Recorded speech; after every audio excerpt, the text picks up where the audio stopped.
Bonjour, shalom, salam alaikum.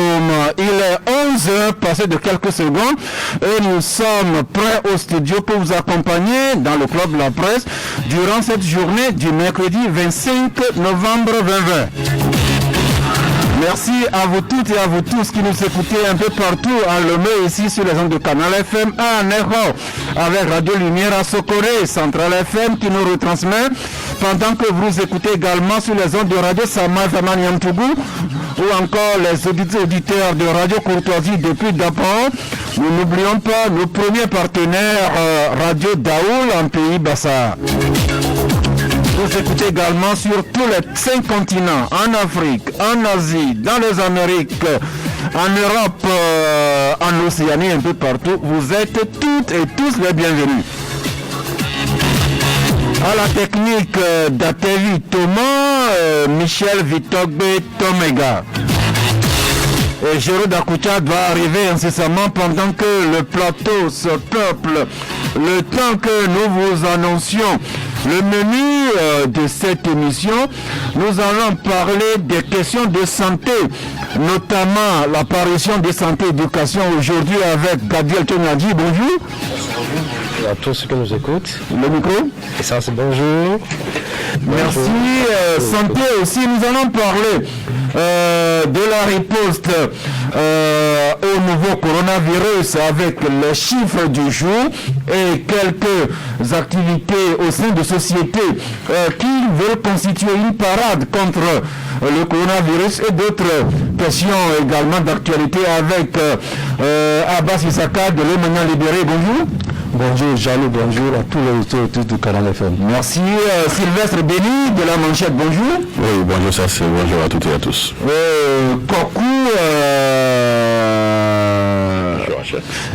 Kokou Joachim Loco de Dunia Le Monde, bonjour. Bonjour Sas, bonjour aux fidèles auditeurs, auditrices de Canal FM. Vous voyez, il y a longtemps que vous manquez au club de la presse et je commence à oublier votre nom. Non, c'est pour une bonne cause. Nous sommes en train de préparer notre magazine international. Cela nous a pris un peu de temps. Certes, mais ceci ne doit pas tuer cela. Bien sûr, bien sûr. Ben, nous, déjà la semaine prochaine, nous donnons le monde reprend ses activités. Ce qui est dit. Et nous réservons un dossier croustillant à nos lecteurs. Merci beaucoup. Nous allons parler de questions de santé, notamment le deuxième tour de la campagne de vaccination contre la poliomyélite. Et pour cela, nous avons à nos côtés docteur Yakoua Yobé. Le tien-là. La fière. Eh bien, docteur Yakoua Yobé, vous êtes le médecin-chef de la commune Goff 1. Merci d'avoir trouvé du temps pour vous libérer pour nous et nous entretenir sur non seulement l'organisation du deuxième tour de la campagne de vaccination contre la poliomyélite, mais un ensemble d'éléments que nous allons découvrir sur cette terrible maladie. Et également, si nous avons le temps, l'actualité sociopolitique au Togo et quelques faits également socio-économiques. Juste le temps que nous découvrions la pensée du jour, et c'est Gandhi, le grand Mahatma Gandhi, qui a écrit, citation, « Appeler les femmes le sexe faible est une diffamation ». Donc sachez que Gandhi a écrit que appeler les femmes le sexe faible est une diffamation. Nous sortons cette pensée du jour de Gandhi en introduction à la journée internationale pour l'élimination de la violence à l'égard de la femme. C'est aujourd'hui, le 25 novembre, que la communauté internationale célèbre cette journée. Eh bien, vous qui usez de violence, violence physique, violence psychologique, violence sexuelle ou violence génésique, sachez que vos faits et actes affectent les femmes à tous les stades de leur vie. Et pour cette occasion, nous citons cet article, plutôt cette interview que publie aujourd'hui le journal Kangou. C'est une interview que lui a accordée Madame Germaine Kouméalo Anaté, enseignante chercheuse à l'université de Lomé, ancienne ministre de la Communication, actuellement députée à l'Assemblée nationale, mais elle a créé une association du nom de Cœur solidaire. Et dans cette interview, Dame Anaté dit, citation, la femme doit se libérer des différents complexes qui l'embrigadent et freinent son épanouissement.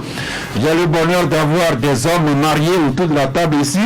Je ne saurais vous faire le procès que vous usez de violence contre vos femmes, n'est-ce pas, Joachim Loko? Faire violence à l'égard des femmes, c'est déjà un crime, si je peux le dire ainsi, contre l'humanité, parce que les femmes sont nos mamans, elles sont nos femmes, elles sont nos filles, et là où il y a la femme, il y a la paix, donc nous devons protéger la gente féminine, et c'est la pensée de Gandhi me va au cœur.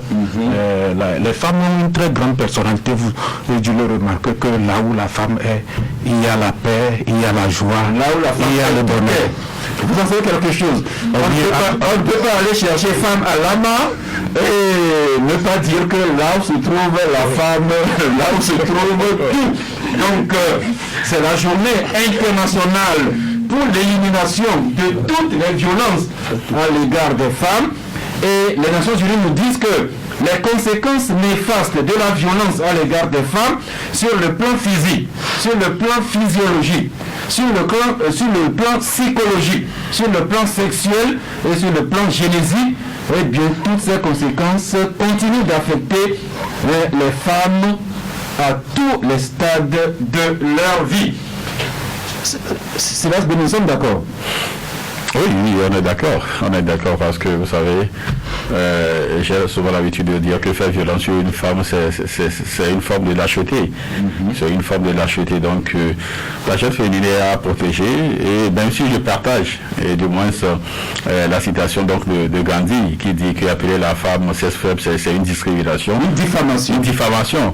Ah, d'accord. Donc, lui-même, il a aussi observé une discrimination à l'égard des Noirs. Ça, c'est autre paire de manches sur lesquelles nous allons revenir, mais bon, ce qu'il dit en général, je le partage. Merci. Alors, sans transition, nous passons à la COVID-19 et les chiffres officiels tels qu'ils ont été affichés hier montraient 64 décès au Togo pour 513 cas positifs qui étaient soignés dans les centres de santé, 2295 guéris, et depuis début mars, le Togo totalisait hier 2872 cas de contamination. Et sur la riposte à Bassissaka, votre journal à la page 7, vous nous rappelez ce que nous savons déjà, à savoir tous les quartiers du Grand Lomé sont touchés par cette pandémie et que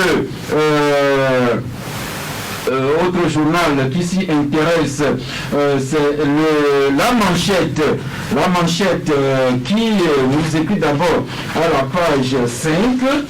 À la page 5, lumière, brasserie bébé de Lomé, lumière sur un remarquable engagement contre la propagation de la COVID-19. Article similaire que nous fait également le triangle des enjeux, qui écrit lui aussi lutte contre la COVID-19, la brasserie du Bénin hautement engagée aux côtés des populations.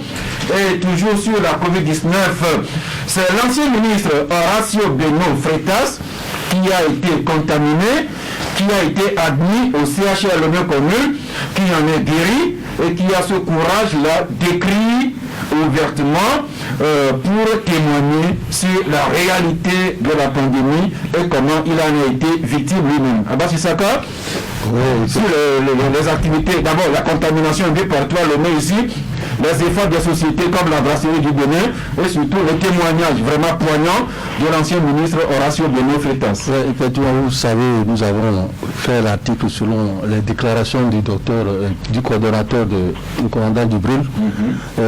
Il est colonel. Il est colonel Djibril, excusez-moi. Les militaires n'aiment pas donc il a fait une conférence de presse au cours de laquelle il a dit que tout le monde était contaminé et que nous sommes à l'approche des fêtes de fin d'année. Et c'est une inquiétude. Si ça continue comme ça, on pourrait prendre des décisions, des dispositions, des mesures plus adéquates pour lutter contre les attroupements des gens, surtout à la veille de cette fête de fin d'année. Par rapport aux activités que les uns les autres mènent pour endiguer cette pandémie, je pense que c'est salutaire avec ce que la brasserie est en train de faire, avec ce que toutes les bonnes volontés sont en train de mener pour que au moins on puisse maîtriser la pandémie qui est en train de prendre de l'ampleur. Parce que vous n'êtes pas sans savoir qu'il y a des gens qui prennent la maladie, mais avec les choses qu'ils ont pour lutter contre les anticorps qui arrivent à lutter contre ces maladies, ça leur permet de survivre. C'est le cas de notre ministre, l'ancien ministre Freitas, puisque c'est un sportif aussi, un grand sportif, donc certainement qu'il y a des anticorps. Il a dit même qu'il avait fait la même chambre avec l'ancien, le vice-président de l'Assemblée nationale. Le troisième vice-président décédé. Qui a décédé, André Johnson, qui a fait en son nom. Donc, lui aussi, il a donné ces déclarations, ces témoignages par rapport à ça. Donc, il n'est pas le premier à le faire. Il y a certains qui ont aussi fait des déclarations. Donc, ce qui veut dire que la maladie existe bel et bien. Elle n'est pas une invention togolaise, c'est une maladie mondiale qu'il faut que nous y mettons pour qu'on puisse la mettre hors de danger de nuire. Parce que ça endeuille tous les jours que Dieu fait, ça endeuille pour les familles. Merci. Le témoignage de l'ancien ministre Freitas aura le mérite de convertir ceux qui continuent encore à douter, voire à se montrer pessimistes sur l'existence de la maladie. Sylvestre Bini, c'est pourquoi vous jugez important de reproduire son témoignage. Oui, en effet. Et puis lui-même, dans le témoignage, il a dit. Il dit que s'il est motivé à faire quand même cette sortie officielle, c'est juste pour convaincre les incrédules. Et puis là, bien entre guillemets, je reste poli. Bon, c'est ce style, vous connaissez l'homme. Donc c'est juste pour dire à ceux qui ont tendance aussi à douter que le Covid existe, c'est de dire que lui, Freitas, un ancien ministre, un sportif de haut niveau, ancien international, donc ancien champion de basketball, lui, il a été atteint, mais c'est son mental et sa disposition à aller donc se faire soigner, parce que bien avant qu'il ne rejoigne donc le CHR de Bécomi, il était donc dans une clinique. C'est juste après une santé fragile, et à un moment donné, le médecin a dit donc qu'ils vont faire le test pour voir si effectivement c'est pas le Covid. Et une fois le test fait, donc le test est révélé, il est positif, et il a dit qu'il était déjà prêt psychologiquement à aller partout, tout le monde va, c'est-à-dire au CHR où tout le monde va pour être soigné. Et là, il a regardé les locaux, donc il a observé quand même, du moins tout ce qu'on lui demandait donc de le faire, prendre les médicaments et tout, et il en a pris, il a fait 10 jours donc au CHR de l'Obécomi, et aujourd'hui il est sorti, il est guéri, il est convalescent. Donc donnez ce témoignage là pour convaincre. Merci, le mal est là, un peu partout dans le Grand Lomé ici, tous les quartiers sont touchés. Nous apprenons que du pauvre jusqu'au sommet de l'État, on peut en être atteint. Ce témoignage de l'ancien ministre Freitas qui devrait vraiment constituer un élément fondamental pour nous appeler encore aux mesures barrières, aussi bien physiques que psychologiques. Oui, effectivement, c'est quand Horacio Freitas, c'est pas n'importe qui, c'est quand même un ancien ministre au Togo avant lui, et il y a le ministre Acha Dedi qui a eu à témoigner. Il y a aussi notre confrère, le directeur de Nana FM, qui a aussi témoigné. Moi, je ne comprends pas certains qui sont toujours dans le déni. Pas plus tard que lundi dernier, j'avais une urgence, je devais aller dans un cyber pour faire une impression. J'ai remis la clé et j'ai sorti mon gel alcoolique, j'ai nettoyé la main avec, et il y a un jeune incrédule qui rit. Je me suis approché de lui et je lui ai demandé pourquoi il rit. Je dis que coronavirus virus n'existe pas et pourquoi moi je sors mon gel, c'est du spectacle que je suis en train d'offrir aux gens. Je lui ai dit non, que Corona existe réellement. Si Corona a tué les grandes personnalités de ce monde, il y a un Maurice Mabélé qui est décédé, il y a un Pierre Nkurunziza, il y a Manu Dibango, Pape Diouf sont décédés, ce n'est pas un pauvre Togolais qui ne va pas mourir de la maladie. Donc je lui ai dit de faire attention. S'il y a certaines personnes qui sont incrédules, ils sont toujours dans le déni, il va falloir que ces personnes-là prennent conscience. J'aurais mis même que s'il faut une police municipale à leur trousse pour les dissuader ou pour les ramener à l'ordre. Merci. Le mal est là, mais ça ne coûte rien d'observer les gestes barrières et que très bientôt on en sort. Il y a la pandémie, mais nous apprenons également qu'il y a aussi une épidémie de la grippe aviaire. Le gouvernement prend les dispositions. On nous a signalé également qu'il y a un début d'épidémie de choléra à Katanga. Encore une fois, hygiène et prudence. Mais il y a également cette maladie qui traverse les siècles. C'est la poliomyélite. Poliomyélite qui, maladie contre laquelle toutes les bonnes volontés des États jusqu'à l'OMS et d'autres bonnes volontés qui s'attirent. Alors régulièrement, on organise des campagnes des campagnes de vaccination et le deuxième tour va se faire incessamment ici à Lomé. Pour nous en parler encore une fois, docteur Yakwa Yobé, rebonjour. Rebonjour. Eh bien, le 24 octobre, c'est la journée mondiale consacrée à la lutte contre la poliomyélite. Pourquoi au niveau mondial, on a trouvé important de décréter une journée contre cette maladie? Ok, merci pour la question. Il faut dire que le Rotary International a instauré une journée mondiale de lutte contre la poliomyélite afin de commémorer la naissance de M. Jonas Salt, qui est l'inventeur du vaccin contre la poliomyélite. Et au cours de ces 5 dernières années, le Rotary International a organisé avec ses partenaires privés et publics, l'OMS, l'UNICEF, la Fondation Bill et Melinda Gates, des événements en faveur de cette journée. Et le but, c'est justement d'augmenter et d'accroître l'implication des communautés, donc d'expliquer à la population l'importance d'éradiquer cette maladie et d'obtenir l'adhésion d'autres bailleurs pour mobiliser les fonds et éradiquer cette maladie. Merci. Alors cette maladie qui mobilise tant d'énergie, la poliomyélite, qu'est-ce que c'est, docteur? Merci pour la question. Alors la poliomyélite, c'est une maladie infectieuse très contagieuse qui touche principalement les enfants de 0 à 5 ans. Donc cette maladie est due à un virus, le poliovirus sauvage. Il existe 3 types, il y a le 1, le 2 et le 3.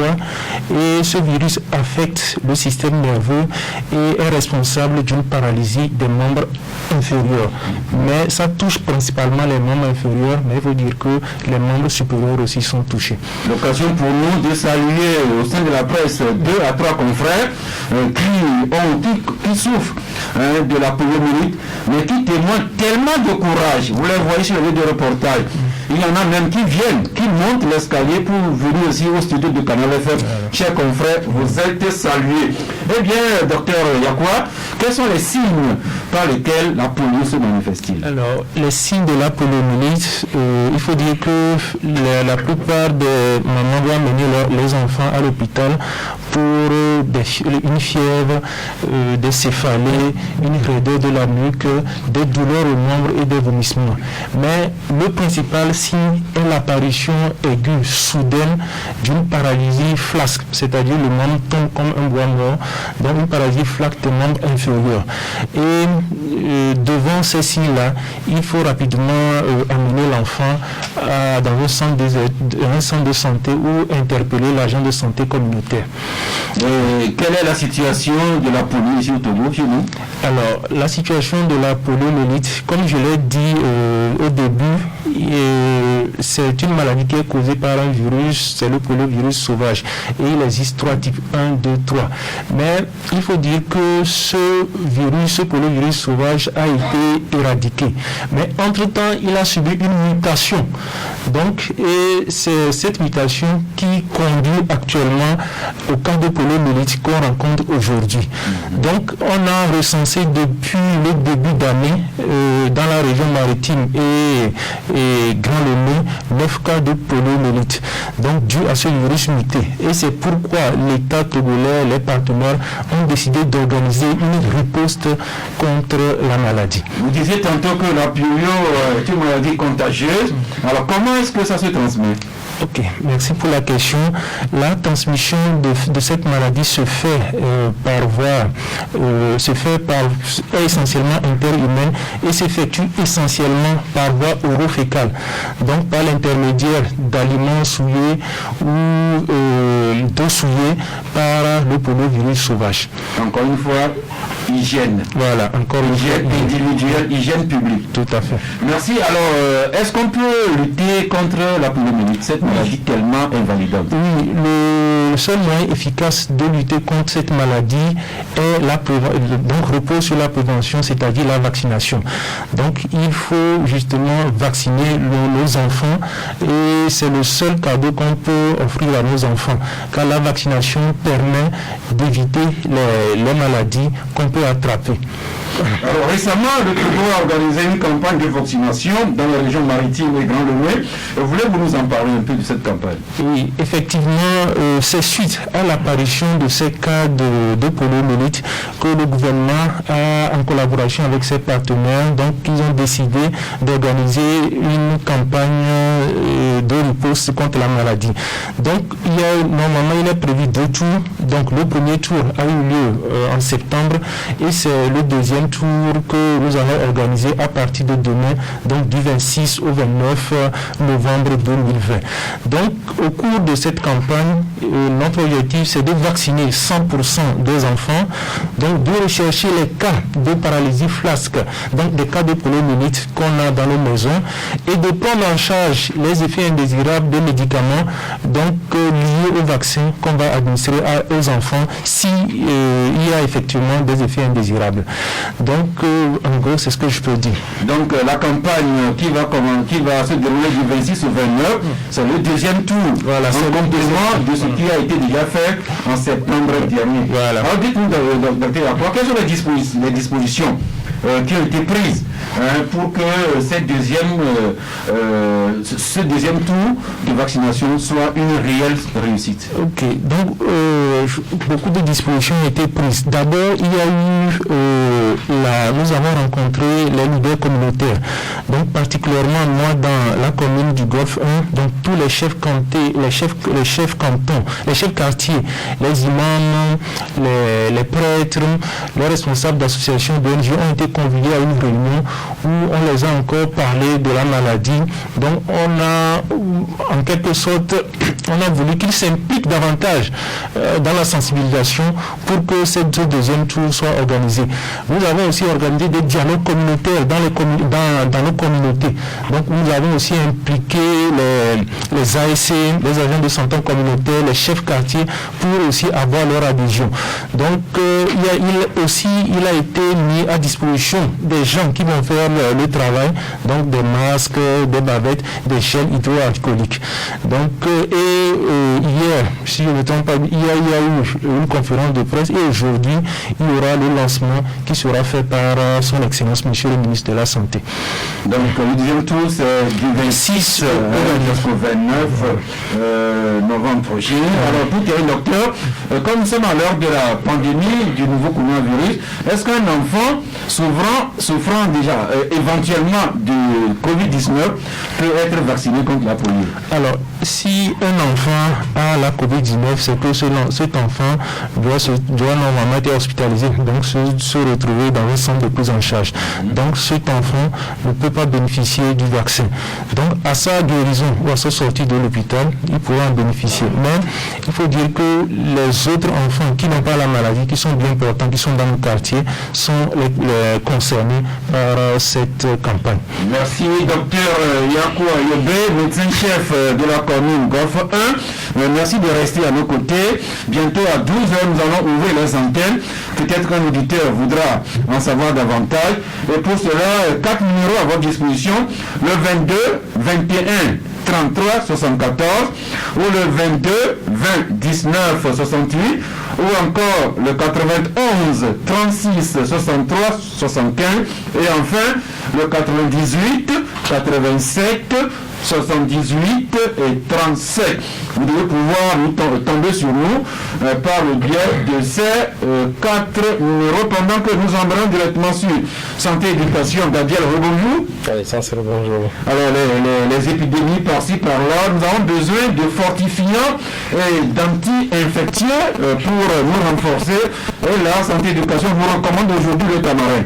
Le tamarin, c'est un produit qui est là sur le marché. Votre micro, c'est ouvert? Oui, c'est bon. Le tamarin, c'est un produit qui est là sur le marché et très souvent on a remarqué que c'est juste les connaisseurs qui en consomment. Aujourd'hui, c'est un produit qui est recommandé comme un remède local pour fortifier le système immunitaire contre les agents pathogènes comme le virus, le coronavirus, c'est l'actualité. Mais il y a plusieurs choses qu'on a révélées dans cet article. Je pense que les lecteurs et les auditeurs vont lire. Mais il y a un aspect, c'est juste... Maintenant, la censure, il y a une route actuellement nommée qui est en réflexion, la route de Palimé. Et on sait qu'il y a beaucoup de poussière sur ce chantier. Malheureusement, la population est là et puis les usagers aussi passent. Donc, quand vous traversez cet axe, c'est de la poussière. Le thé ou bien la boisson, quand on fait la décoction du tamarin, cela agit beaucoup sur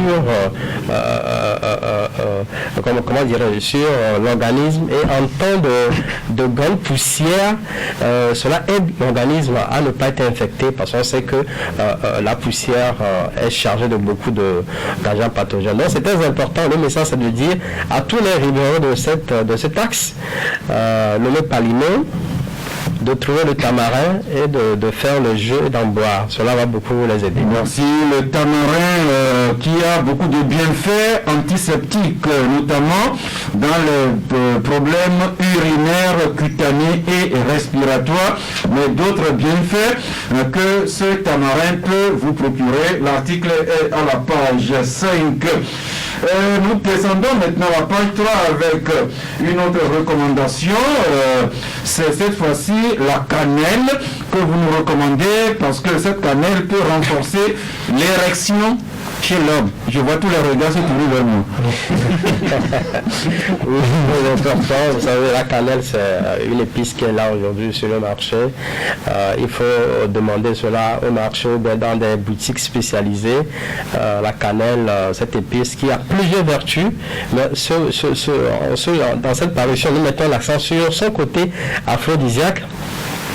La cannelle a cette vertu d'agir sur le vaisseau sanguin et de les dilater et de permettre qu'il y ait une bonne circulation de sang. Alors, on sait que la bonne santé des vaisseaux sanguins et la bonne circulation de sang constituent un facteur important, du moins en premier degré, pour l'érection. Parce qu'on sait que le pénis de l'homme, c'est aussi les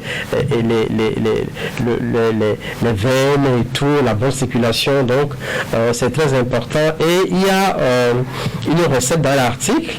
Il y a une recette dans l'article que les hommes doivent faire. Ceux qui sont actuellement en baisse d'érection, ils peuvent observer cette recette. Et puis il y a une recette aussi pour les femmes, la cannelle qui agit, qui excite les zones érogènes chez la femme. Donc, c'est une épice du couple à essayer. Je suis sûr que ça va donner de bons résultats. Une épice inclusive pour monsieur, madame dans le couple. Mais revenons au monsieur qui peut être sujet à ce problème de prostate.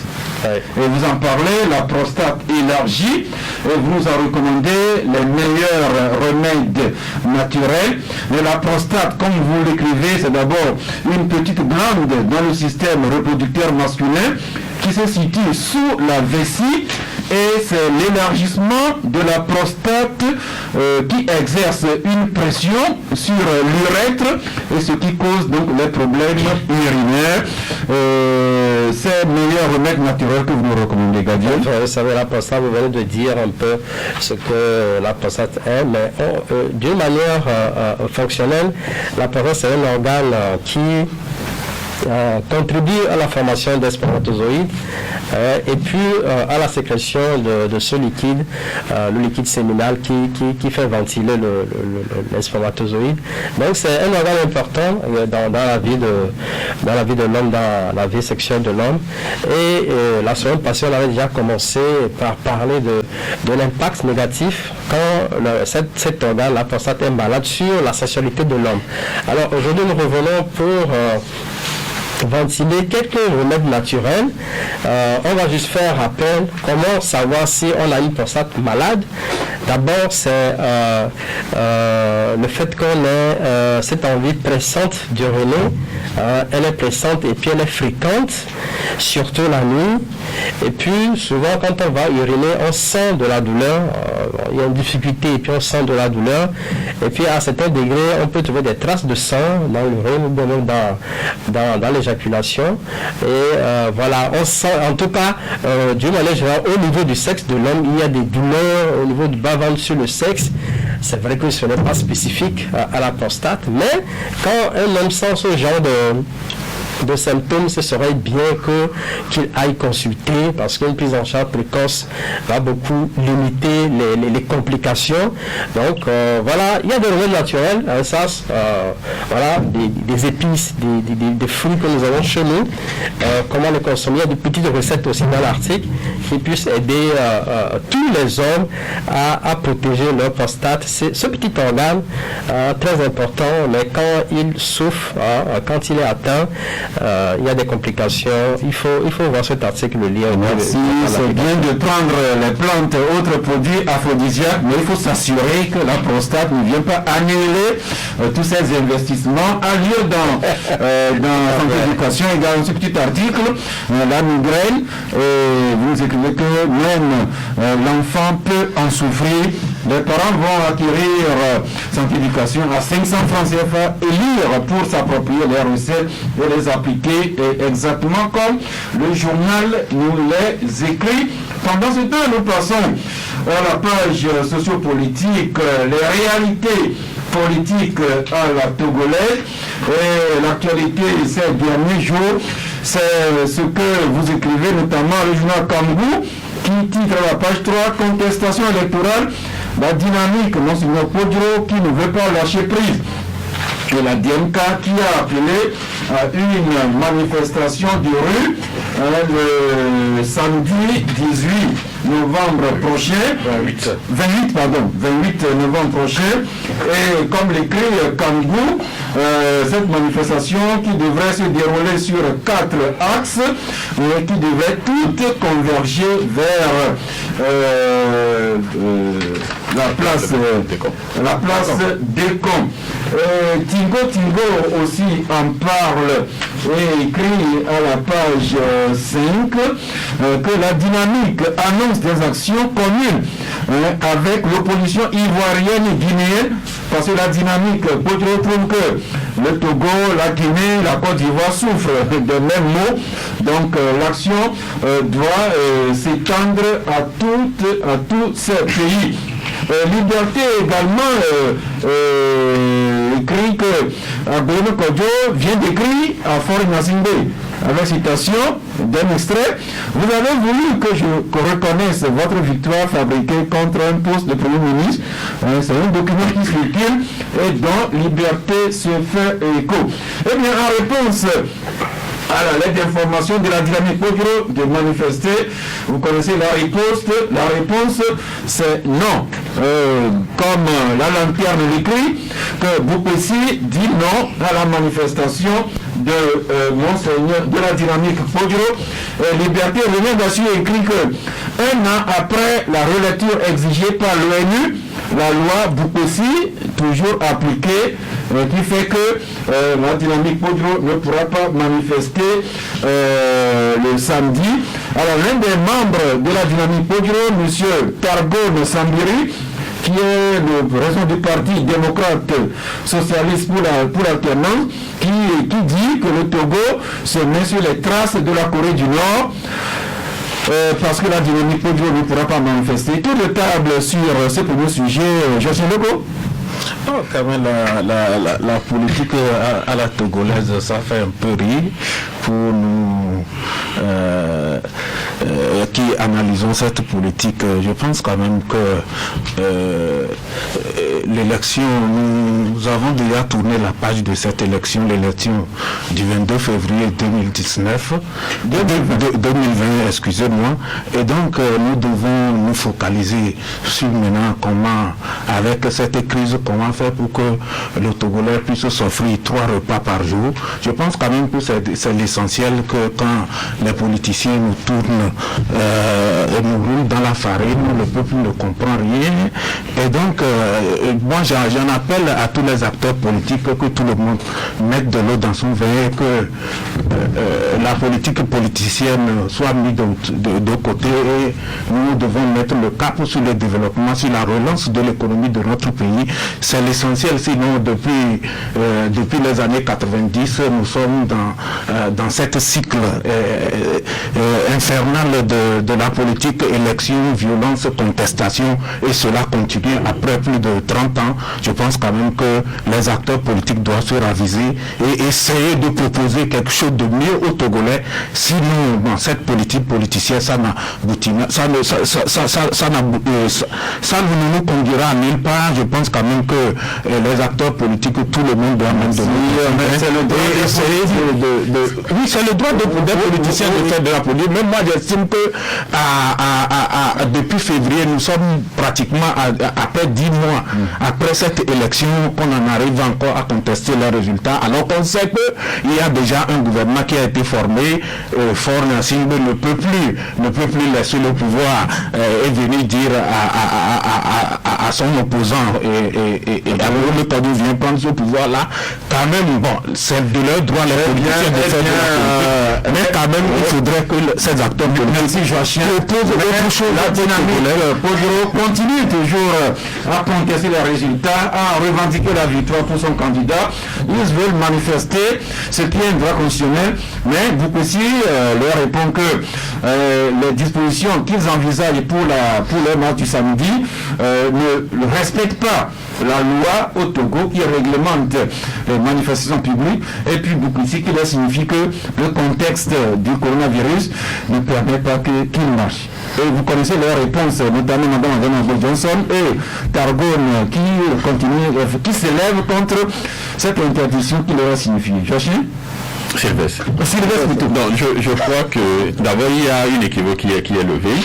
Vous savez, lorsque la dynamique voulait manifester, voulait organiser un meeting à Baguida, il était question, il est dit sur les réseaux sociaux, il y a même une association qui a saisi le ministre pour savoir si la DMK a une base juridique. Parce qu'à l'époque, le ministre n'avait pas répondu donc à la DMK.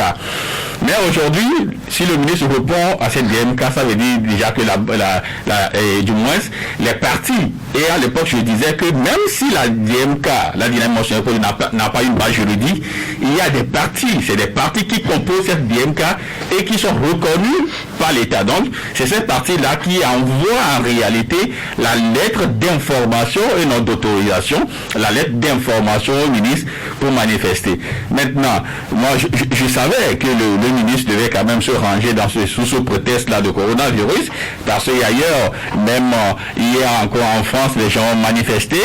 Ailleurs, partout ailleurs, les gens manifestent parce que nous sommes dans une période de Covid. Maintenant, le Togo est le Togo, comme on a toujours dit. Donc il y a une période, nous sommes donc dans une crise sanitaire et qui ne permet pas donc de faire des mouvements. Ça, c'est du moins c'est le ministre Bopessi qui le dit. Maintenant, en ce qui concerne la DNK, c'est vrai, ils sont dans leur logique. Même au Venezuela, il y a toujours Juan Guaido qui conteste toujours, et du moins le président Maduro. Donc ça veut dire que même si c'est 10 ans, ils peuvent contester l'élection donc du président de la République. Aux États-Unis, il y a le groupe qui conteste la résistance.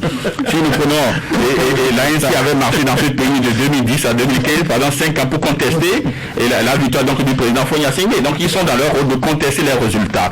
Maintenant, si on trouve peut-être des formés pour les empêcher, ça c'est autre chose. Mais sauf qu'au niveau de la dynamique aussi, il ne faudrait pas être peut-être dans la redondance, parce qu'ils savent pertinemment que la marche serait interdite. Ça, nous connaissons donc l'expérience politique au Togo.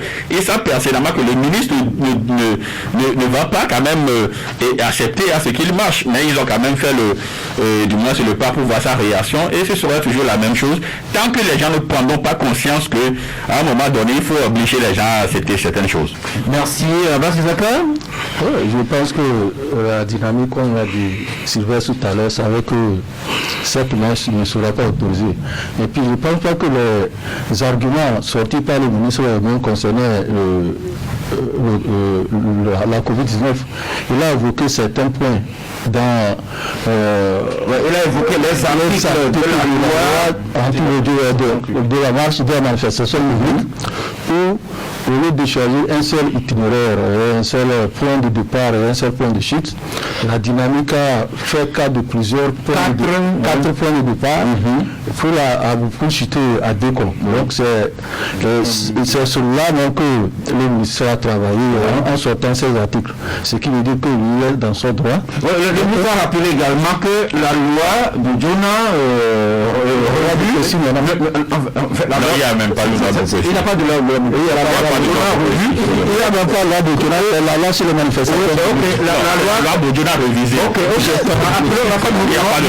Vous pouvez relever que cette loi-là ne permet pas à ce qu'on manifeste dans certaines zones de la ville de Lyon. C'est ça qu'il a relevé.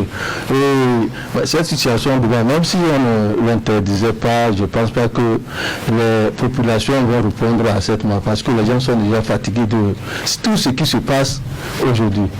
Les manifestations, les gens ont marché, ça n'a rien donné. Les gens sont sortis pour soutenir l'opposition. La population s'est donnée.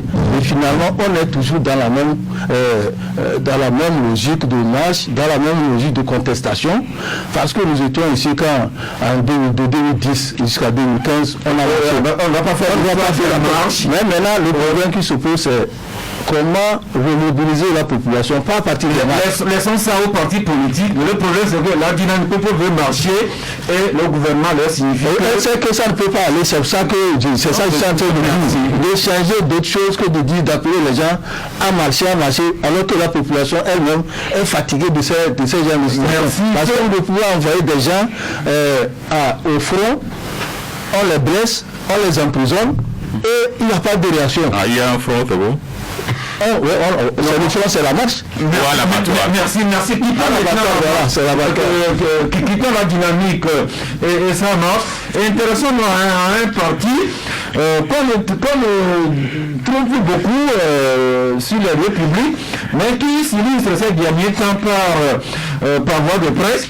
C'est la CPP, la Convergence patriotique panafricaine, avec quelques membres qui sont réunis pour destituer le président Akoli qui résiste. Alors, revue de presse avec la manchette qui écrit CPP destitution du président Emmanuel Akoli, Adrien Beliki élu à la tête d'une nouvelle équipe. Et Nous savons que le président Koli ne veut pas se laisser faire, et le journal Tingo revient sur sa résistance, et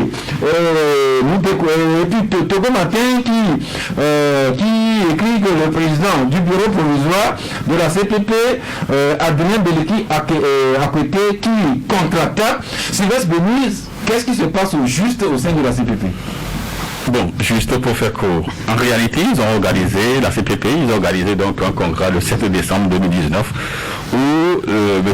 Emmanuel Akoli a été porté à la tête du parti. Mais ce que nous avons pris la dernière fois avec du moins ceux qui l'ont destitué, c'est qu'il y avait des accords préalables qui devaient faire 6 mois et après on devait aller à une assise nationale et relancer définitivement le parti. Bon, selon du moins ceux qui l'ont destitué, c'est ce qu'ils ont dit. Mais il s'est fait que le monsieur Akoli a fait 11 mois sans convoquer donc cette assise-là. Et à chaque fois qu'on lui rappelle donc la convocation de l'assise, il est souvent dans le déni et dans le défi donc les autres. Et le samedi dernier, il y a quelques fédérations, selon du moins les contestations de monsieur Akoli, ils étaient au nombre donc de 9 sur 10, et 12 membres de son propre bureau, ils étaient 17, il y a un qui est décédé, donc ça fait 16. Donc il y a 12 sur 16 qui demandent à ce qu'on puisse aller à un conseil national et relancer le parti. Donc c'est ce qu'ils ont fait la dernière fois, ils ont destitué donc le président et Emmanuel Anani Akoli. Maintenant, du côté donc bon, il propose un certain nombre de choses, défi de l'autorité, le défi donc des membres qui agit de manière agressive et violente. Il a voulu porter la main sur la deuxième vice-présidence. Donc il y a un certain nombre donc, de reproches qui ont été qui sont faits donc à M. Akoli. Maintenant, de l'autre côté aussi, M. Akoli qui est dans la résistance, et selon nos informations, il va organiser une conférence de presse d'ici vendredi. M. Akoli, c'est-à-dire la branche qui est destituée. Donc pour M. Akoli, parce qu'il a contacté notre rédaction, il disait qu'il va organiser une conférence donc, de presse d'ici vendredi pour situer véritablement l'opinion sur ce qui est et ce qui se passe. Donc selon lui, ce que fait M. Adrien Beleki et les autres, c'est du gangstérisme, qu'il n'y en a rien, que même est-ce que c'est lui en tant que président qui devait convoquer et signer un conseil national si réellement devait avoir un conseil national. Mais sauf que ce qui a été envoyé aux membres et ils se sont réunis pour le destituer, il n'y a même pas sa signature là-dessus, c'était juste un cachet et ils étaient donc dans l'illégalité. Voilà un peu du moins le tableau, si on peut le sommaire de la situation. Donc la deuxième, du moins la branche à M. Akoli, c'est ceux qui sont restés fidèles à M. Akoli, eux aussi disent qu'ils vont organiser une conférence de presse d'ici vendredi pour situer l'opinion et on aura donc les deux versions pour mieux faire la Merci. Donc le clan de Beleki Akwete qui destitue le clan Emmanuel Akoli qui résiste. Tout cela maintenant ce que Togo Matin écrit que c'est Eden Kodjo qui devrait se retourner dans sa tombe. Si encore il était en contact avec nous. C'est pas fini le problème politique au Togo. Cette interview que le président de l'ANC a accordé au confrère Le Correcteur paru lundi dernier, ça inspire le Mania libéré. Vous écrivez Jean-Pierre Fabre qui accuse Togo Matin qui se demande mais pourquoi les langues ne se délient que maintenant. Alors vous avez vu l'interview de monsieur Jean-Pierre Fabre, toutes les questions qu'il a abordées et les réactions qui se font sortir ici et là. Oui, nous sommes inspiré de cette interview, plus même la première sortie du Conseil national de l'UFC, le dernier conseil de l'ANC, où il y avait certaines révélations qui étaient sorties de là. Et je pense que c'est par rapport à ça que actuellement le président, le leader de l'ANC est en train de faire aussi certaines révélations, en appelant même, en accusant directement à la dynamique Pedro, entre autres, et en demandant à Monseigneur Pedro de venir rétablir la vérité, bien d'arrêter, que c'est lui seul qui devait faire de telle sorte que les mensonges là qu'ils sont en train de faire, ça reste les mensonges et diffamations dont Fabre s'estime victime. Donc il n'a qu'à faire sorte, parce que c'est lui qui a commencé avec sa dynamique, et en prenant la dynamique Pedro, on ne peut pas faire de cette sorte que quand on met des gens comme des héros en dénigrant d'autres. Donc ce dénigrement-là a fait de telle sorte qu'aujourd'hui, Jean-Pierre Fabre se trouve sous le feu de la rampe, et les gens disent qu'il a fait ceci, il a fait cela. Donc aujourd'hui, avec cette interview, il a fait sortir certaines choses en demandant aux uns et aux autres de mettre de l'eau dans leur vin, si on veut effectivement que les populations se remobilisent pour avoir la tenace qu'ils sont en train de chercher.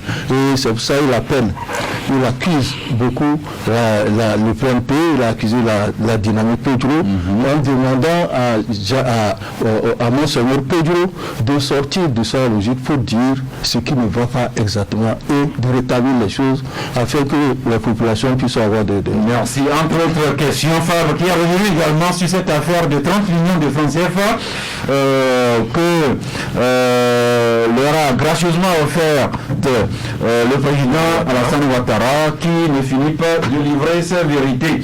Eh bien, de cette guéguerre entre l'ANC et la dynamique, les problèmes de la CPP que nous venons d'évoquer et bien d'autres, tout cela amène le conférence à l'antenne a écrit crise dans l'opposition de l'UFC au cas, en passant par la CPP, des opposants qui n'arrivent pas à régler les problèmes au sein de leur parti. Comment peuvent-ils gérer les affaires de la cité? C'est la question qui se pose la lanterne.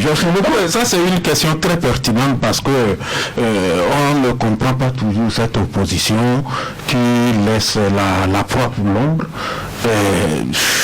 Franchement, c'est dommage que la classe politique de l'opposition ramène le débat si bas, c'est-à-dire que vous avez votre adversaire principal qui est uni, au lieu d'affronter l'adversaire, de faire front commun pour affronter l'adversaire, vous laissez l'adversaire et vous envoyez des balles, sinon des missiles, pour vous torpiller. Ça, c'est du sabordage et ça ne produira aucun résultat, à moins que ces opposants-là aient d'autres schémas en tête, c'est-à-dire que peut-être, comme les gens le disent, ils se critiquent entre eux, ils font semblant de critiquer le pouvoir, mais la nuit, c'est des gens qui rasent les murs pour aller négocier avec le pouvoir. Bon, ça c'est entre guillemets, je n'en sais rien. Merci. Mais de toutes les façons, ce spectacle est tellement ridicule. C'est un spectacle de bas niveau. On dirait même que c'est un débat de cours d'école. Il de bas quartier. Oui, c'est un débat de très bas quartier. L'école primaire, vous rappelez à l'école primaire pour rien, les enfants se battent. Oui, la femme que nous avons apprise à l'école primaire, les deux voleraient l'âme. Effectivement, c'est ça. Et donc, c'est vraiment dommage. Il va falloir que l'opposition, depuis l'élection du 22 février, on remarque que les militants se sont démobilisés. Maintenant, comment faire pour remobiliser la base? C'est ce qu'ils doivent s'atteler à faire, que de s'envoyer des missiles, que de s'envoyer des balles. Ça ne les amènera nulle part, à moins que, comme je le dis, ils ont L'autre dirait que cette bisbille ne ferait que conforter le pouvoir de force. Effectivement. Eh bien, laissons ceux qui sont au pouvoir, ceux qui y aspirent. Descendons maintenant dans nos communes. Ça fait déjà quelques temps que nous avons nos 117 communes. C'est pas toujours aisé à ce niveau-là encore. On a déjà 2 maires qu'on a perdus, qui ont quitté le maire de Tchaoudjo 1 et le maire de Lac 3, Godrafo, qui vient de nous quitter aussi. Pardon? Triste, vraiment triste ça nous jusqu'au Niger avec Mamadou Tanja.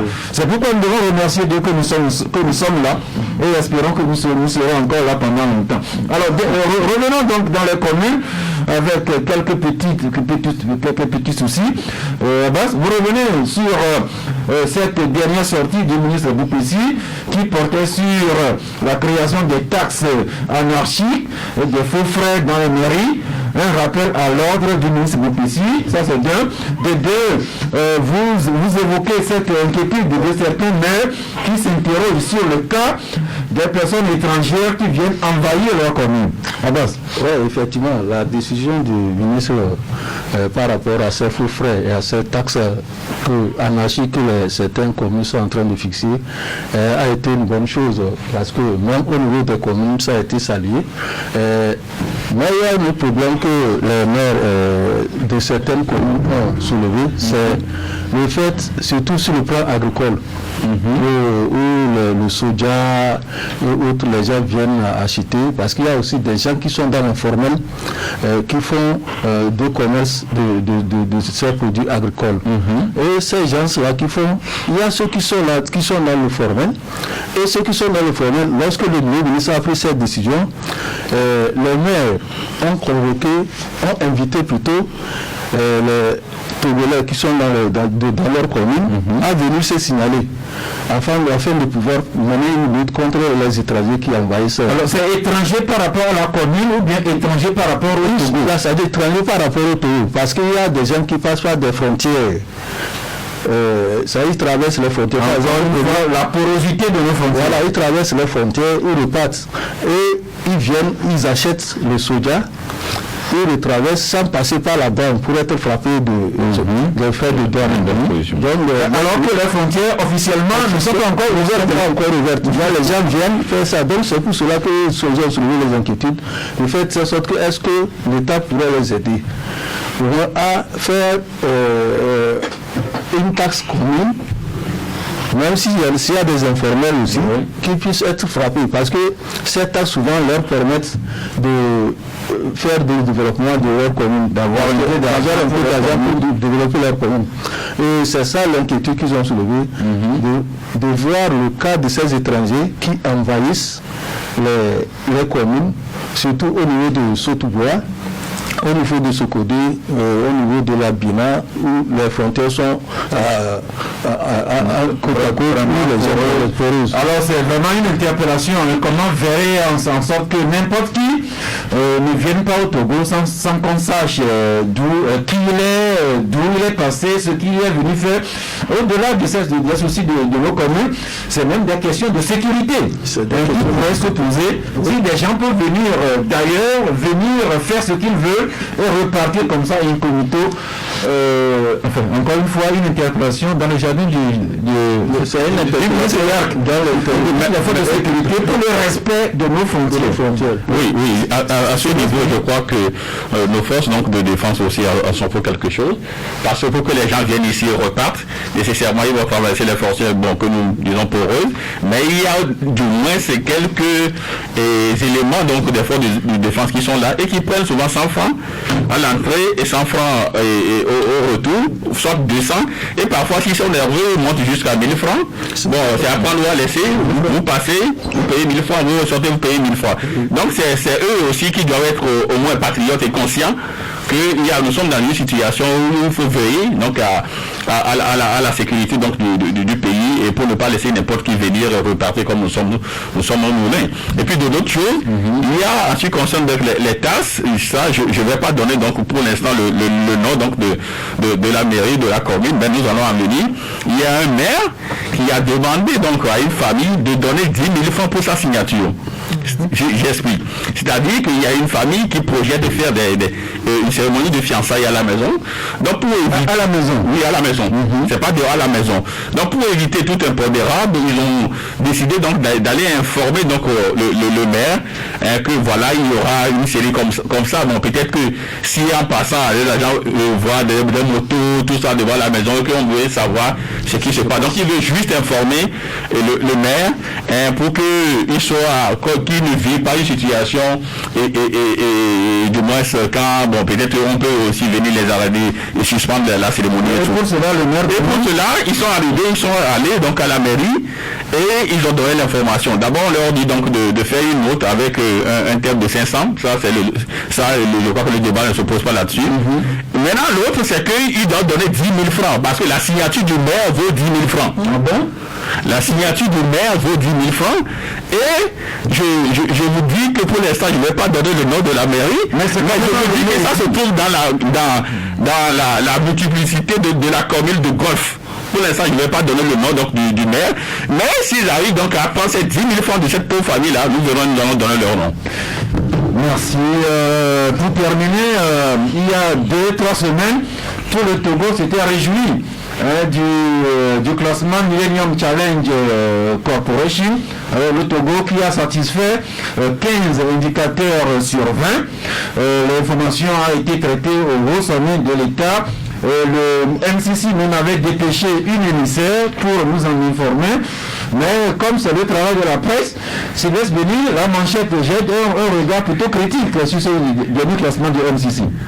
Oui, je crois que nous n'avons pas assez de temps. Mais rapidement, il y a quelques joueurs nous chantaient comme ils l'ont fait pour le du business, où dit le Togo a validé 15 et 14 indicateurs sur 20. Et c'était l'euphorie et tout. Maintenant, nous avons jugé bon donc de prendre ces indicateurs-là, respectifs donc des catégories, et de les confronter à la réalité.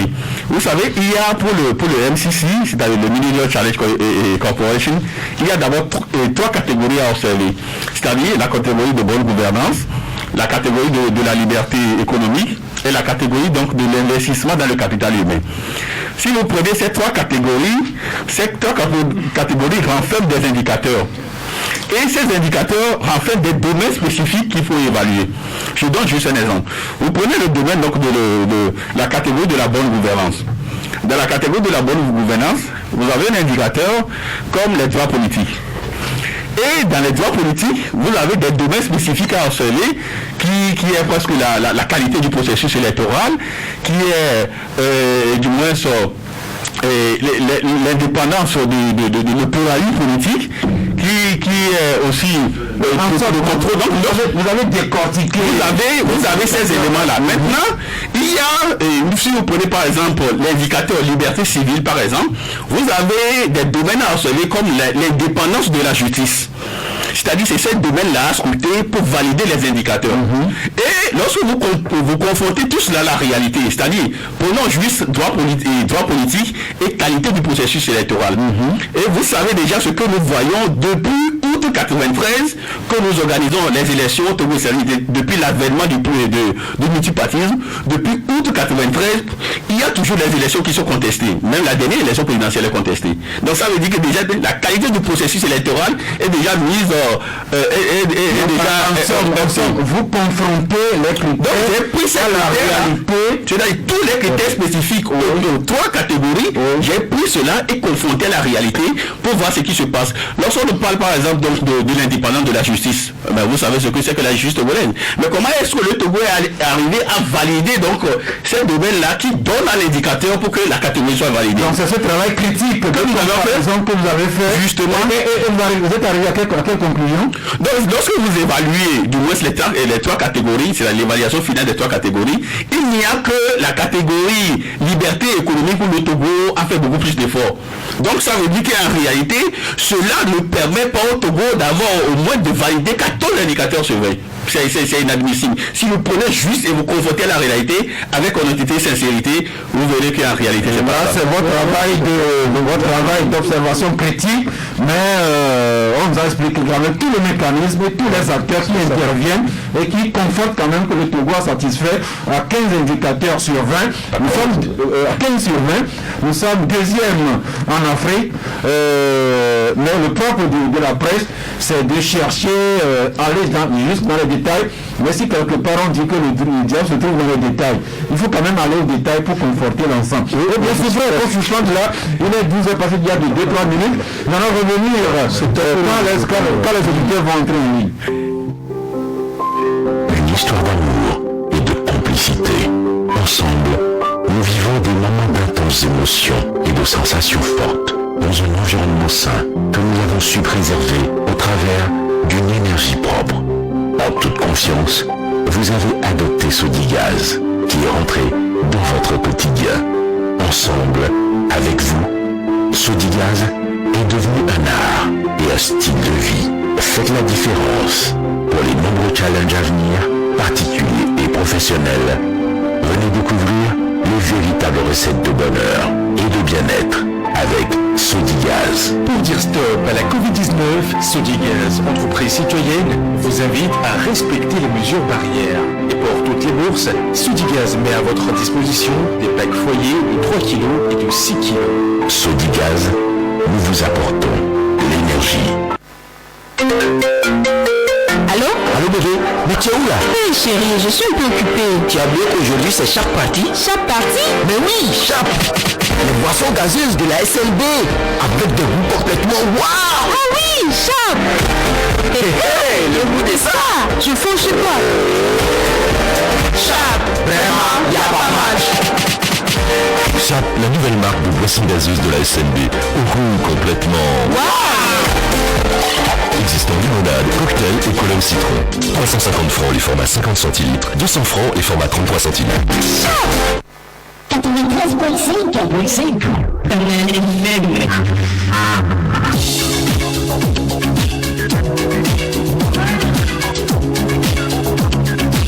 Eh bien, nous avons parlé de beaucoup de questions de santé aujourd'hui, la Covid-19 et également le deuxième tour de la campagne de vaccination contre la poliomyélite, l'actualité sociopolitique et bien d'autres choses, sans oublier santé et éducation. L'un ou l'autre sujet devrait vous intéresser. Auditeur en ligne, bonjour. Bonjour, monsieur Frère. Papa Sandinet. Oui.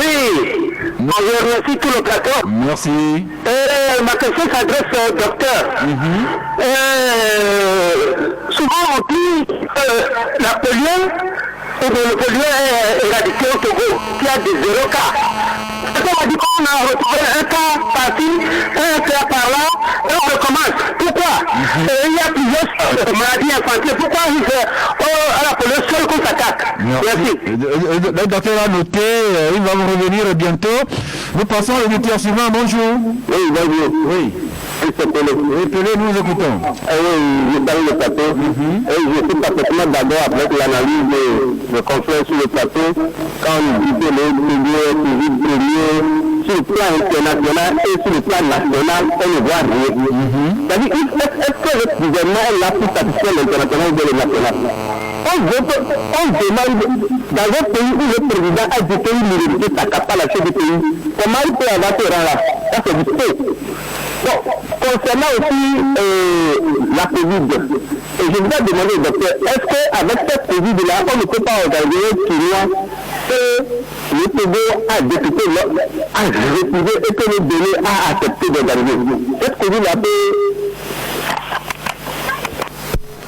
Il est parti? Ok, j'aurais aimé écouter la fin de la question, peut-être pour bien comprendre. Nous passons à l'auditeur suivant. Bonjour. Bonjour. Oui, c'est monsieur? C'est Ben. Ben. Oui. Ok, nous vous écoutons. Oui, c'est pour venir sur la maladie du Covid-19. Oui. Dans la préfecture du Hao, plus précisément dans le village de Gologo, il y a des lycéens qui sont déclarés positifs. Oui. On a envoyé d'aller rester à la maison.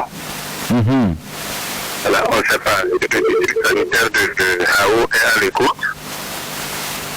Il s'adresse au chef du village de Gologo pour voir des élèves déclarés positifs. On les a envoyés à la maison. Et c'est à la maison, les infirmiers viennent les traiter. Ce que je sais, c'est que la coordination a des annexes juste dans la préfecture. Il y a le district sanitaire de Hao. Je présume que les autorités sanitaires, la coordination, ont dû prendre des mesures idoines pour circonscrire ce petit foyer-là au sein de cette école. Mais comme l'émission se passe en direct, les autorités de la santé, notamment de la coordination, nous suivent actuellement. Ils sauront envisager la mesure appropriée. Je vous en prie. L'auditeur suivant déjà, bonjour. Bonjour. Oui, c'est monsieur? C'est Armand. Armand, nous vous écoutons. J'aimerais savoir, concernant la polio qui revient dans notre pays, entre temps, on a su que dans certaines villes du Nigeria, il y avait une certaine campagne qui disait qu'il ne fallait pas faire la vaccination aux enfants on reprend, c'est-à-dire un truc de complot international. Qu'est-ce que les médecins, j'aimerais savoir comment ils ont éradiqué cette intoxication d'information. Aussi, quand les gens disent que le Togo, comment se fait-il que le Togo a de bons points à l'international concernant le MCC, le Doing Business. Mais j'aimerais savoir, ceux qui sont là-bas, les Américains et autres, ne connaissent pas les Togolais, et ils ont des données qu'ils analysent et donnent des résultats. Donc, quand aujourd'hui des étudiants me disent que ce n'est pas tellement ça, qu'est-ce qu'ils en savent eux? Merci. Il faut avoir une vue vraiment globale de certaines questions pour bien comprendre. L'auditeur suivant, bonjour. Bonjour. Oui, c'est monsieur? Comment vous allez? Ça va chez nous. C'est monsieur? Patrick, oui, allez-y. Voilà. Moi, j'ai des questions. Premièrement, vous allez savoir, dans le cas de Corona, ceux qui sont guéris là, je pose la question au docteur, il ne sait pas si c'est la personne ressource, comme c'est le docteur aussi, comme disait. Donc, ceux qui sont guéris là, est-ce qu'il y a des conséquences négatives par après? Ça c'est un. Concernant la première minute, paraît que pour la vaccination, c'est des enfants de 0 à 5 ans. Maintenant, nous, les adultes, comme c'est une maladie contagieuse, parce que vous venez de le dire, est-ce que les adultes ne sont pas exposés? C'est la deuxième question. Merci, c'est noté. Merci beaucoup pour la question. Le suivant, bonjour. C'est monsieur? Monsieur Adama. Oui. Je voudrais savoir si Sylvain Dubonnet est mieux placé que MCC. Pardon? Je voudrais savoir si Sylvain Dubonnet est mieux placé que MCC. C'est tout? Non. Il faut que vous parliez. Diminuez un peu le volume de votre radio. D'accord. Allô? Oui, allez-y. Il faut que nous parlions la politique de haine, de vengeance. Non, il y a aucunement de haine, de vengeance ici. S'il vous plaît, nous débattons de façon critique sur les choses. Sylvestre Béni, en tant que journaliste, vous-même, si vous avez un point de vue, vous l'avancez, mais il n'est nullement question ni de haine ni de vengeance ici. Nous sommes quoi? Nous sommes d'accord. Merci beaucoup. L'auditeur suivant, bonjour. Salam alaikum, monsieur. Salam, monsieur Waris. Oui. Je voudrais tout d'abord le saluer le plateau. Mais monsieur Sass, nous sommes dans le délestage ici, donc je ne vais pas suivre, mais je ne sais pas que je peux intervenir sur l'ultimatum qu'a lancé la fête sur nos deux réseaux. Pardon? L'ultimatum que la fête a lancé pour nous et Togo. Oui, nous en avons parlé les 2 derniers jours. Avant, je ne voudrais pas suivre, puisque nous vivons dans le délestage. Ok, maintenant allez-y. Monsieur Sass, je crois que ces deux régions-là n'ont d'autre choix que de se plier à cette décision qui est d'ailleurs à saluer si vous vous sentez togolais. Monsieur Sass, je crois qu'ils ont quand même réussi à s'entendre et à sucer les Togolais depuis là. Même si aujourd'hui ils reviennent à la raison, je crois que cela ne finit pas. Ils doivent répondre à leurs actes devant la justice. Alors dans ce cas, M. Waris, en tant que citoyen, vous les assignez en justice. Effectivement. Je profite de cette occasion pour lancer un appel urgent à Aplicia, que personnellement, moi j'ai l'impression que cette commission utilise... Non, la Aplicia n'a rien à voir dans cette affaire. C'est le... Mais c'est pas ici, s'il vous plaît, monsieur Harry. L'ARCEP a interpellé les opérateurs Togocom et nous de corriger leurs tarifs. La Aplicia... Est-ce que cela a été fait? Cela a été fait. Bien sûr.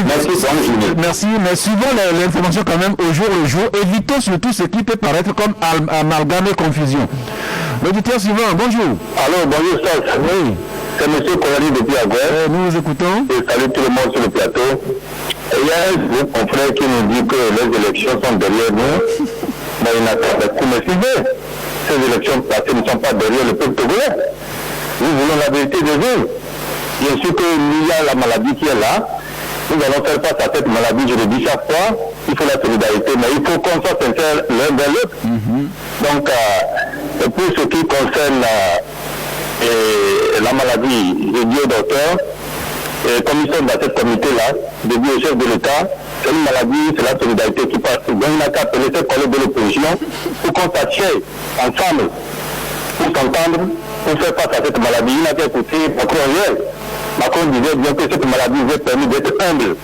Et ça permet aussi de voir le problème de l'égalité de la justice. Le chef de l'État gagnerait à être humble, mais c'est tous les Togolais qui devraient se comporter de façon humble et ensemble, nous arriverons à bout. Le suivant en ligne, bonjour. Allô, Canal FM. Oui, bonjour. Bonjour, c'est M. Kappa. Monsieur Kappa. Kappa. Ok. Je voulais poser une question au docteur. Il est là. À propos de la maladie, la bilharziose, entre-temps, on avait voulu traiter la bilharziose. On a déclaré le mieux comme le mieux était, on a exclu le mieux. J'aimerais savoir pourquoi, parce que moi, j'étais le mieux, il y a de cela au moins 5 ans, j'avais le mot de vente et je suis allé à l'hôpital. On m'a fait des analyses et on m'a dit que je souffrais de la bilharziose. Est-ce que c'est vrai qu'il peut venir pour allumer faire au moins certains diagnostics à propos pour voir quels sont les taux de personnes qui pourraient être porteurs de cette maladie? C'est noté. Nous prenons la dernière question. Ensuite, nous passons aux réponses. Bonjour. Oui, bonjour, Stas. Oui, c'est bonjour tous les auditeurs et ceux qui sont sur le plateau. Merci, c'est monsieur Augustin. Oui, j'appelle David. Ouais, et j'aimerais poser une question au docteur. Oui. S'il vous plaît, il y a une corporation au Togo qui a vraiment souffert des restrictions de cette maladie. C'est comme si nous sommes classés dans les oubliettes, quoi. Nous sommes les hommes de spectacle, tout ce qui s'organise publiquement. On a faim vraiment. Est-ce que le conseil scientifique ne peut pas trouver des astuces pour qu'au moins il y ait de petits conseils, de petits... Pour que nous essayions de vivre, quoi. Pardon, c'est juste ma doléance. Merci, c'est une doléance. C'est vrai que les artistes, tous ceux qui travaillent dans les spectacles sont en chômage forcé depuis, sauf que notre personne ressource, un docteur Yakua Yobé n'est pas des personnes ressources du corona. Nous y reviendrons. Mais comme vous êtes le médecin-chef de la commune d'Af 1, là, une question est portée sur la bilharziose. Tout à fait. Oui. Alors, la bilharziose, c'est une maladie, en fait, qui se contracte lorsqu'on, très souvent, c'est dans les villages, donc lorsqu'on baigne, justement dans les rivières, lorsqu'on boit de ces eaux-là. Donc, on contracte le gène qui est responsable de la maladie. Oui. Donc, je crois que c'est des phénomènes qui sont rencontrés hors le nez, donc à l'intérieur. Mais il dit qu'il y a le nez, il ne sait pas diagnostiquer ça. Oui. Maintenant, est-ce qu'il a fait l'intérieur? Est-ce qu'il, dans ses antécédents, il a baigné dans ces rivières, il a bu de l'eau souillée? Donc ça, il va falloir mener l'interrogatoire pour voir. Mais déjà, un seul cas est un cas, est-ce qu'il ne faille pas parer à cela pour qu'il ne contamine pas d'autres? Bon, oui, un seul cas, donc pour dire qu'il va falloir qu'on donne des médicaments à toute la population de l'Oman. C'est vrai que c'est ça. Oui, moi je parle en profane. Voilà. Donc en fait, un seul cas ne suffit pas justement pour riposter. Je crois qu'il va falloir plusieurs cas.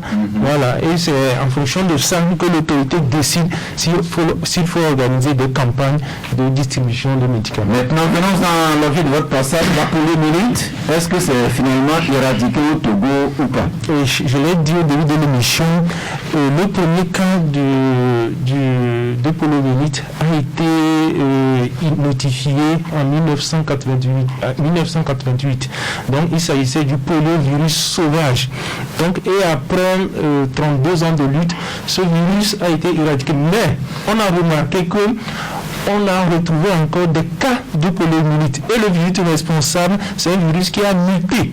Voilà, donc, et c'est le type 2 actuellement. Donc, c'est le type 2 qui est responsable actuellement de la poliomyélite. Le type 1 est éradiqué, c'est le type 2 qui existe maintenant. Et on a retrouvé 9 cas, donc aussi bien dans la région nommée commune et maritime. Donc, c'est pourquoi le gouvernement, avec les partenaires, ont décidé d'organiser une campagne de riposte. Alors, le premier auditeur, par rapport à cette question, a dit pourquoi on s'acharne à cette maladie. Vous l'avez dit au début de l'émission, c'est une maladie invalidante. Donc, quelqu'un qui contracte la poliomyélite, ça entraîne une paralysie, je l'ai dit, des membres inférieurs. Et parfois aussi, ça touche les membres supérieurs. Donc, quelqu'un qui contracte la maladie, donc, en quelque sorte, c'est un handicap pour lui-même, pour sa famille et pour sa société. Donc, c'est pourquoi on a décidé d'éradiquer justement. Merci. L'auditeur a parlé d'une certaine campagne qui se mène contre les vaccinations dans certains pays, dans certaines zones. Tout à fait. Effectivement, il y a, avec les réseaux sociaux, il y a beaucoup de rumeurs, beaucoup de choses qui se disent. Donc, qu'est-ce qu'on nous a dit? C'est que le vaccin qu'on a dit aux enfants de 0 à 59 mois, c'est un vaccin effectivement contre la Covid, ce qui est archi faux. Donc, c'est effectivement un vaccin pour renforcer l'immunité des enfants.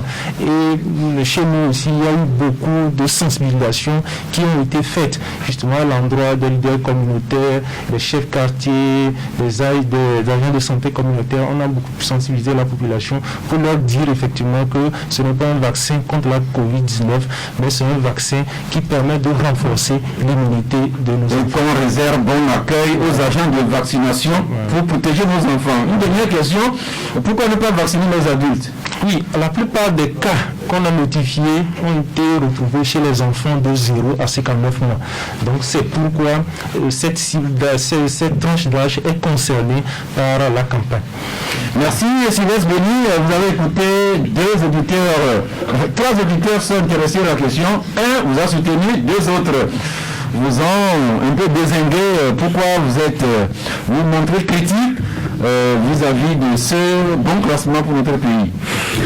Non, vous savez, il y a le bon nombre de personnes qui oublient un certain nombre de détails. Moi, je suis journaliste, je ne suis pas communicateur. Le gouvernement qui nous dit qu'il a fait une opération, il a trouvé 5.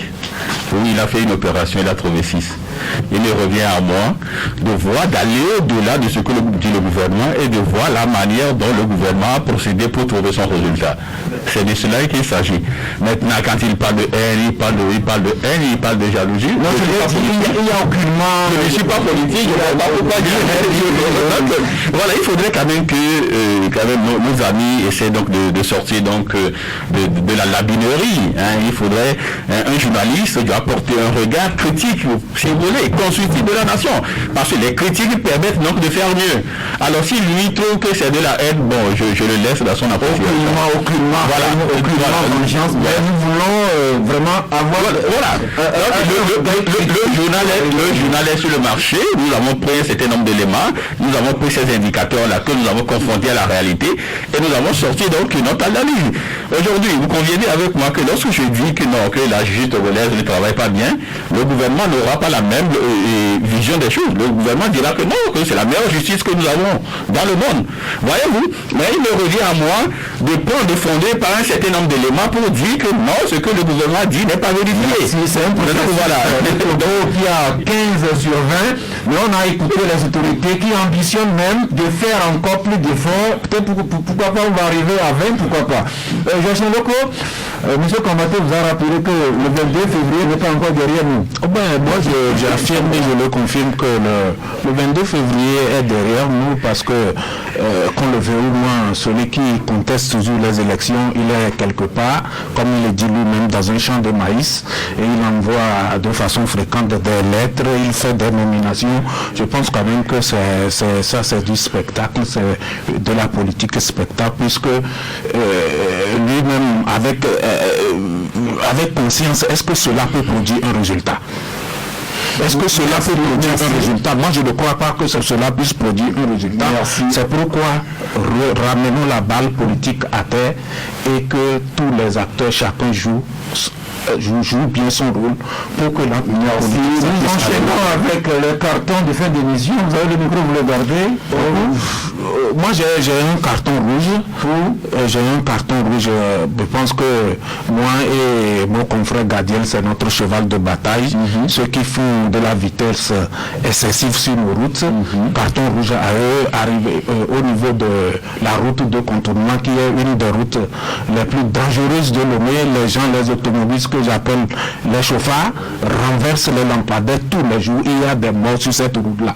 Donc carton rouge à ceux qui font de la vitesse excessive sur nos routes. Il vaut mieux arriver en retard que de ne jamais arriver au boulot. Merci.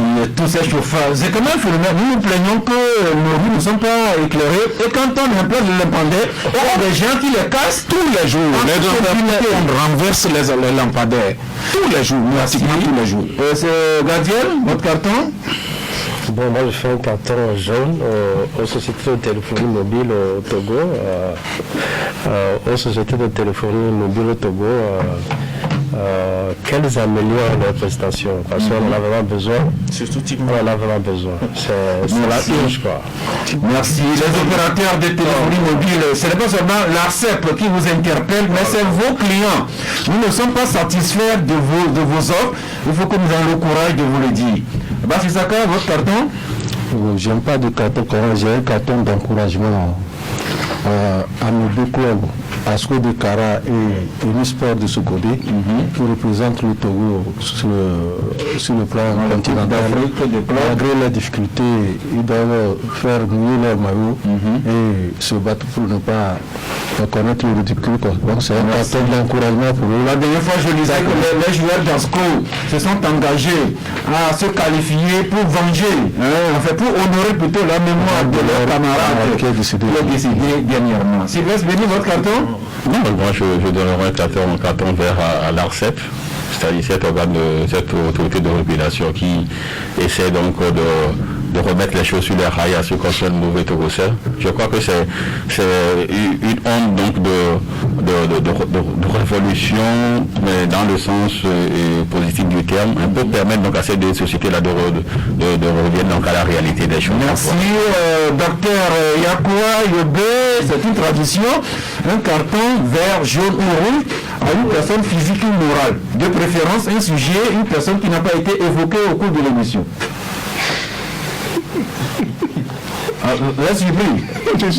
J'avoue que je ne vous ai pas informé, mais sachez qu'à l'avenir, à la fin de l'émission, vous décernez un carton. Mais ensemble, je pense que toute la table conviendra d'adresser un carton vert à Horacio Beno Freitas. Son témoignage qui vient de rendre public, par ce témoignage, il fait beaucoup plus que nos campagnes, nos émissions au jour le jour. Maintenant, ses parents, ses amis, ses voisins, tous ceux qui le connaissent auront appris que voilà un ministre de la République qui a été malade du coronavirus, qui a souffert pendant 12 jours, qui en est guéri. Je pense que son témoignage va nous aider à guérir les incrédules. Et comme ça, nous serons plus prompts à observer les mesures barrières, mais également les mesures d'hygiène. On a parlé de la bilharziose, on a parlé du choléra, on a parlé de ceci et de cela. Hygiène, discipline, rigueur. Comme ça, on sera en vie pour suivre le club de la presse au jour le jour, notamment le rendez-vous de demain jeudi à 11h. Si Dieu le veut, Dieu le voudra bien.